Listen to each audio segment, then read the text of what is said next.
Bonjour à tous, c'est Emmanuel, j'espère que vous allez bien et nous nous retrouvons dans une capsule autour du manque de vitalité. Alors, qu'est-ce qui peut nous faire perdre de la vitalité et comment la retrouver? Il y a énormément de choses, le sujet est vaste, on ne va pas pouvoir tout brasser justement dans cette petite capsule, hein, il y en aura plusieurs. Mais aujourd'hui, je voudrais vous faire un témoignage personnel. Donc, installez-vous confortablement, respirez, si vous voulez, vous pouvez prendre un petit verre d'eau.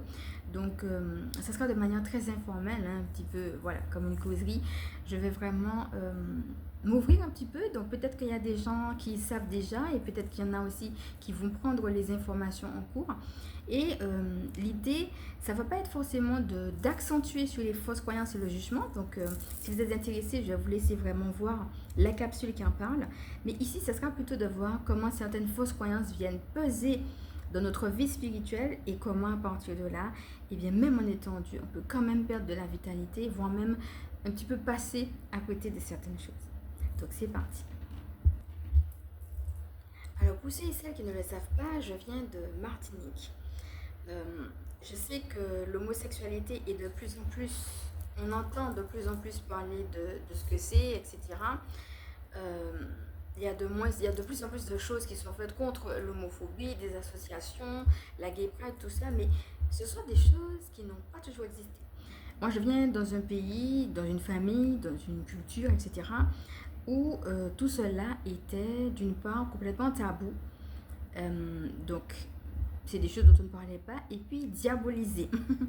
Et vraiment dans le sens littéral du terme, c'est-à-dire que depuis toute petite, j'ai toujours entendu que l'homosexualité, ça vient du diable.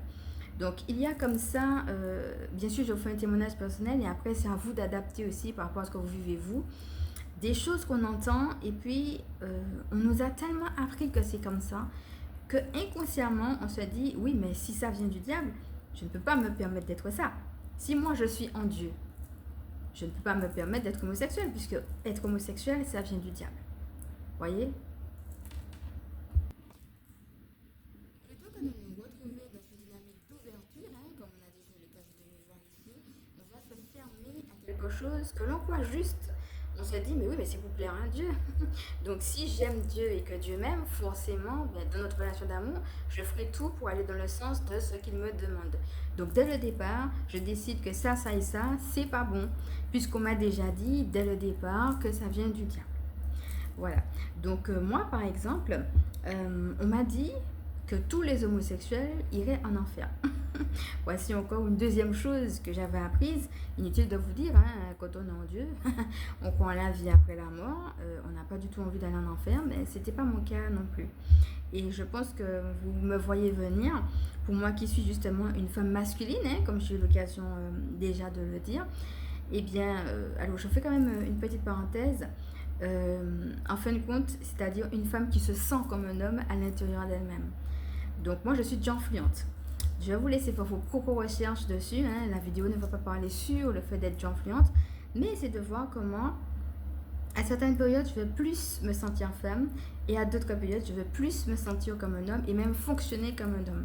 Et ce sont ces parts-là, hein, les parts masculines, qui sont plus développées, je veux dire, chez moi. Je suis une femme, mais la part masculine est beaucoup plus développée chez moi que chez une femme normale.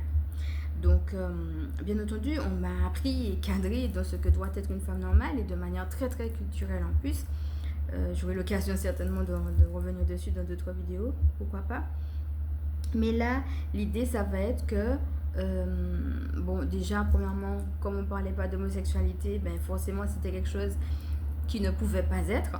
Et puis, d'autre part, pour être une bonne femme, il fallait rentrer dans certains critères. Et dès le départ, même sans avoir à parler de l'homosexualité, je ne rentrais pas du tout. Et pour cause, puisque j'étais masculine, je ne rentrais pas du tout dans ce qu'on m'avait présenté que devait être une femme. Mais jamais on ne m'avait dit qu'il y avait des hommes efféminés et des femmes masculines. Et c'est comme ça que j'ai grandi pendant longtemps en tant que femme masculine, sans même savoir que je l'étais.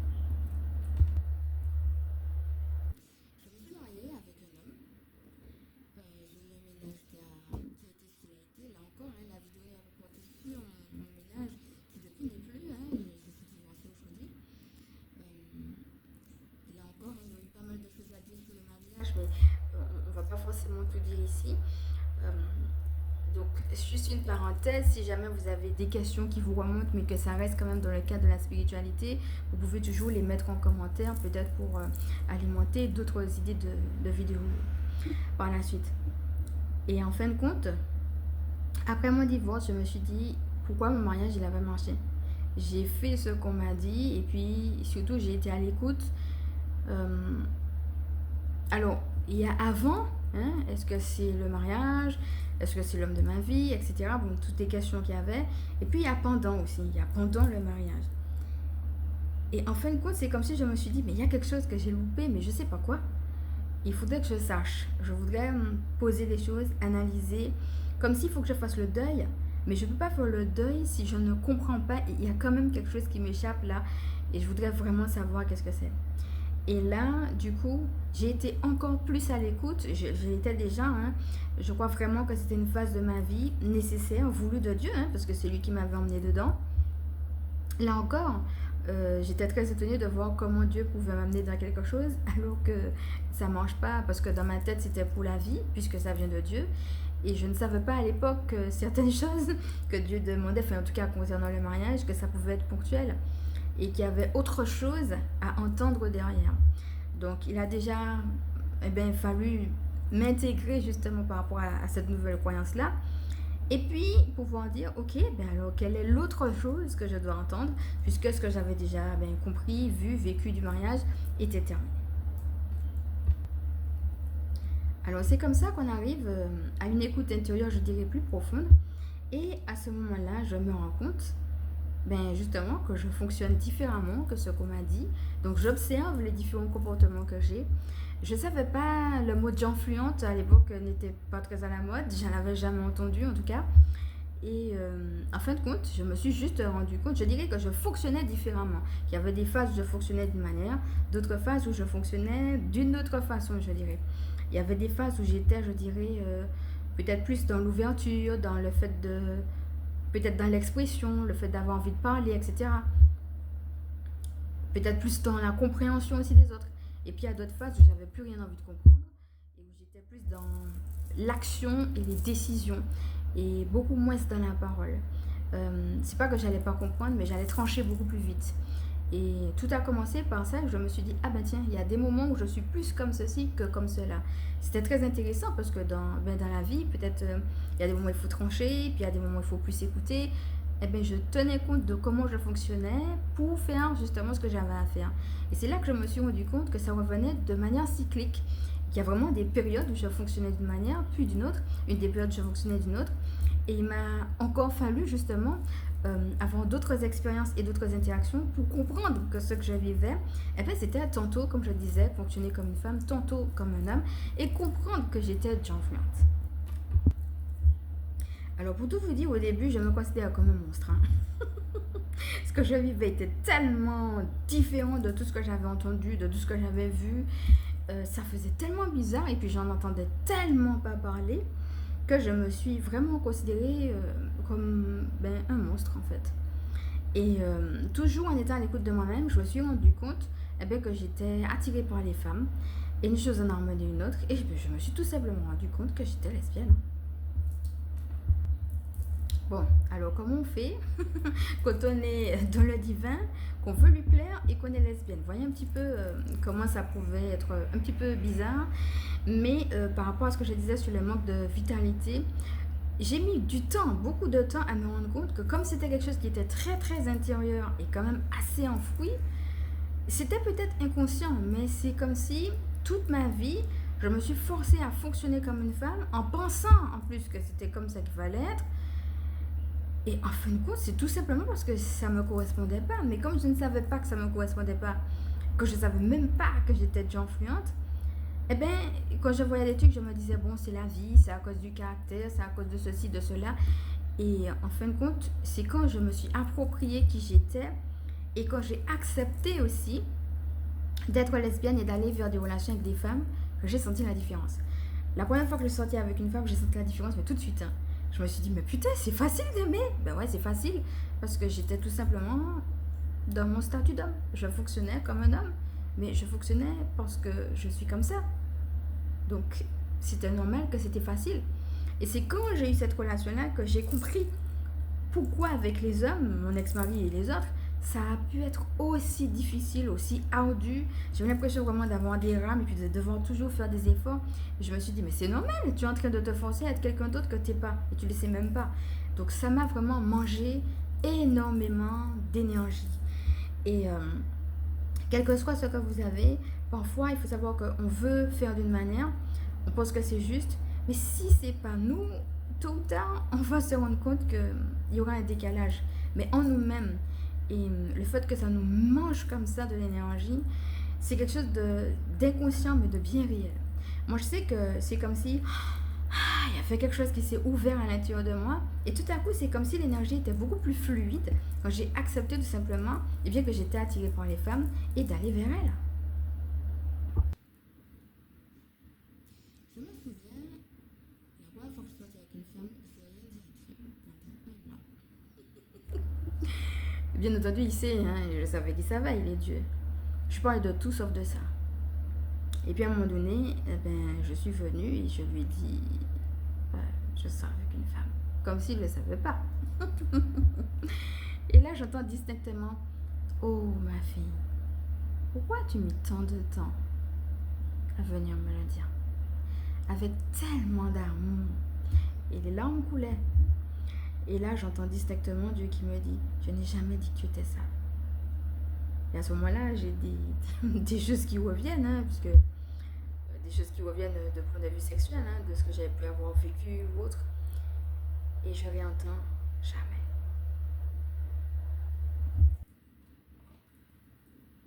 Je vais peut-être vous dire, hein, la société en rejet. Peut-être pas tout le monde, je ne vais pas dire que c'est le cas de tout le monde, mais il y en a encore beaucoup qui sont en rejet quand je dis ça de l'homosexualité. Je me souviens d'un autre jour où j'étais en train de marcher et Dieu me dit, imagine Michael que tu as deux enfants, il y en a un qui est handicapé et l'autre ne l'est pas. Quelles seraient tes réactions vis-à-vis de l'enfant handicapé? Alors moi je lui dis mais forcément, je serai proche de lui, voilà, ça dépend du type de handicap quoi. Donc si par exemple il a besoin d'aller plus souvent chez le médecin, ou bien je sais pas, s'il a besoin par exemple d'un fauteuil roulant, si c'est un problème au pied, mais forcément j'irai l'emmener chez les spécialistes, je lui achèterai un fauteuil roulant, etc. C'est pas que je le préférerais, mais c'est que je serai plus proche de lui par rapport à son besoin. Et c'est là qu'il me dit, Michael, c'est pareil. Pousser celles qui sont rejetées, je suis plus proche d'eux en fonction de ce qu'ils vivent par rapport à leurs besoins. Je fais pareil. Donc voilà, mon petit témoignage, il est maintenant terminé. Je sais qu'il y a des gens qui vivent des différences. Donc moi, je vous ai donné un exemple personnel. Hein, d'ailleurs, c'est pas la seule cause de rejet. Mais aujourd'hui, j'étais vraiment inspirée à vous parler de ça. Donc, que ce soit parce que vous, peut-être, vous êtes amené à vivre la même chose, peut-être, ou bien peut-être un autre type de rejet. Je voulais vraiment vous donner, à travers ces témoignages, un encouragement pour vraiment faire la part des choses entre ce que vous avez pu avoir appris, ce que la société a pu vous dire, et votre Dieu. La relation avec Dieu, c'est une relation d'amour, hein, avec ce Dieu qui est amour, et ce que lui, il va venir vous dire, comment il va venir vraiment vous rejoindre et déposer un baume dans votre cœur, et bien là où vous en avez besoin. Si vous pensez que Dieu est là pour juger, condamner, ça sera un petit peu difficile, non seulement d'aller vers lui, mais d'être vrai avec vous-même. Pour lui plaire, vous risquerez en effet d'aller vers des chemins qui n'en sont pas. Et à un moment donné, vous allez sentir comme une cassure en vous. Ça peut prendre plusieurs formes, hein. Dans mon cas, ça a pris la forme, mais c'était très inconscient de manque de vitalité. Peut-être ça peut prendre d'autres formes, mais toujours est-il que c'est vraiment être à l'écoute. Hein, c'est quelque chose qu'on a eu l'occasion de voir dans les autres vidéos, hein, notamment quand on a parlé de remettre du sacré, des actions sacrées dans nos vies. Comment on peut, on a parlé de la purification, comment on peut venir avec quelque chose qui ne vient pas de nous, qui est peut-être bon pour un autre, hein, mais qui n'est pas de nous. Si c'est pas bon pour nous, ça devient impur pour nous. C'est pas que c'est impur en tant que tel, mais ça devient impur pour nous si c'est quelque chose qui vient nous détruire.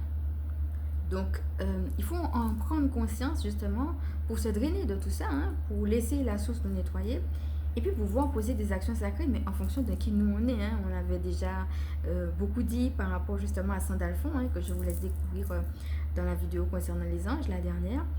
Ben voilà, l'action sera sacrée parce qu'elle va partir de qui tu es. Mais pour comprendre ça, il faut vraiment faire la part des choses et savoir que Dieu est vraiment dans une relation d'amour avec nous. Alors je me souviens qu'il y a une fois où j'avais dit à Dieu, bon Seigneur, délivre-moi de mon homosexualité. Parce qu'on peut aussi demander, hein, donc si vous demandez une délivrance sur une chose et que vous l'avez reçue, fin de l'histoire. Vous l'avez reçue, vous l'avez reçue, vous la gardez. Sauf que tout le monde ne va pas se retrouver dans ça. Donc moi, je continue sur la lancée. Et je me souviens à ce moment-là que Dieu m'a dit, ma grâce te suffit. Là aussi, fin de l'histoire. Hein. Quand Dieu t'a dit ma grâce te suffit, ben, il n'a pas forcément l'intention de te changer. Hein. Moi, personnellement, il ne m'a pas changé dessus. Il m'a changé sur beaucoup de choses, pas sur celle-ci. Et je me souviens d'une fois où il me disait, il me faisait prendre conscience que je ne peux pas tout ôter. Je ne peux pas ôter tous les défauts du monde, toutes les manières d'être du monde, voilà. En fin de compte, si tu veux, c'est comme si tu as pile et face, mais sur une même pièce, en fait. Et c'est comme si c'était la même pièce qui faisait le bien et le mal. Comment il va se servir du mal pour justement permettre... Eh bien, tu vois, c'est l'image des vases vides et puis des vases d'honneur, quoi. Les vases d'honneur, ceux qui ont choisi Dieu, Dieu les remplit. Mais Dieu les remplit justement de qui il est. Mais il faut bien que Jésus, si je prends entre parenthèses cet exemple, il faut bien qu'il meure pour ressusciter. Trouve l'image qui te parle. Cela, c'est un exemple. Mais l'idée, c'est qu'il faut bien qu'un mal arrive pour que tu puisses reconnaître le bien, aller vers le bien, choisir le bien. On n'aurait pas eu à choisir s'il n'y avait pas en effet cette dualité et qui parfois peut être difficile à vivre aussi dans ce monde. Alors c'est vrai que Dieu fait des miracles, il y a des moments où il délivre, où il guérit, où il exauce, où il fait vraiment des choses extraordinaires. Puis il y a des moments aussi où c'est dans notre faiblesse qu'il va déployer sa force. Et il y a des moments où on demande des choses et où on n'est pas exaucé, ça arrive. Moi par exemple, on me disait il était ici, et la différence que je me suis, c'est ma grâce te suffit. Et je crois que dans l'histoire, quand on est dans le divin, on est baigné de ces énergies d'amour, comme j'aime le dire. Et c'est pas forcément le fait qu'il va exaucer ou pas qui va compter. C'est le fait que toi, tu restes fidèle à lui. Parce que lui, quel que soit le défaut que tu as, il suffit pas de dire j'ai ce défaut, j'en ai rien à foutre. Hein, c'est pas ce que je dis. Donc oui, il faut travailler, mais peut-être aussi qu'il y a des moments où on atteint nos propres limites. C'est ce que je dis. Il y a des choses qui ne nous appartiennent pas. Donc si ça t'appartient, bien sûr, il faut faire le travail. Si ça t'appartient. Mais quand ça ne t'appartient pas et que tu touches du doigt cette limite, tu l'offres à la source. Mais c'est la source qui décide de ce qu'elle fait ou pas. Donc quand elle te dit ma grâce te suffit, est-ce que ça ôte son amour? Non. L'amour du divin est toujours là pour toi. Ça peut par contre provoquer des réactions de rejet comme on a vu de la part des autres. Mais là ici, on est sur une chaîne de spiritualité. Et ce qui va m'intéresser, c'est vraiment de te rappeler, parce que tu le sais déjà, hein, eh bien, que le divin t'aime. Donc en fait, comme on a déjà vu ici, ça te donne tout le droit d'être pleinement qui tu es. Ne fais pas semblant d'être un petit peu comme ci, un petit peu comme ça. Si tu sens qu'il y a quelque chose à réajuster pour être encore plus qui tu es, c'est sûr que c'est un chemin, hein, ça ne va pas forcément toujours venir d'un coup, des fois oui et des fois non. Peu importe le nombre de temps que ça peut prendre ou pas, mais c'est vraiment d'avoir cette attitude d'être digne et fier, tout simplement d'être son enfant, de se savoir aimer, parce que c'est ça, il t'aime. Alors, cette capsule est maintenant terminée. J'espère que tu as pu prendre des encouragements. Je te remercie en tout cas de m'avoir écouté jusqu'au bout. Et pour celles qui ne le savent pas, je suis Emmanuel, je suis chaman. Et ma mission de vie consiste à permettre aux énergies sacrées de s'intégrer dans nos vies humaines. Alors maintenant, si cela t'a plu, je vais t'inviter à liker. Si tu penses que cela peut aider d'autres à partager, bien entendu, si tu le souhaites, à t'abonner. Je te fais de gros bisous et je te dis à bientôt.